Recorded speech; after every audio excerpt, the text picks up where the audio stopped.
Hello guys, and welcome back for another chat and analysis on the feedback loop and of my sketches.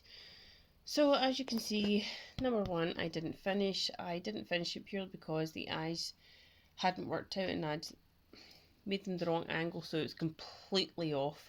So I stopped it there, and I knew what had happened, so that was good, and I knew that what to put in the analysis and how to prevent it. So moved on to number two.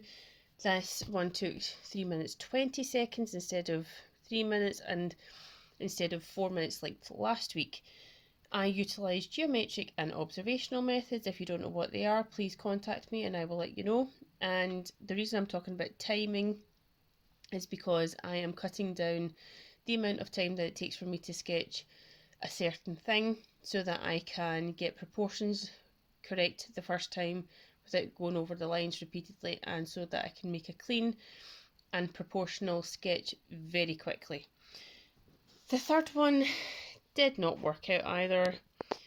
Forehead is too long in one area, the nose is too narrow, lips are a little bit too full in the middle part, and the jaw is too angular and it's too far up. So I knew what happened there. Sometimes you get sketches where the whole three pages, three sections are in proportion and you capture the original reference, and sometimes you get one. So I'm happy that I got one. I know where I went wrong, I know what to do the next time. I'm not going to beat myself up about it.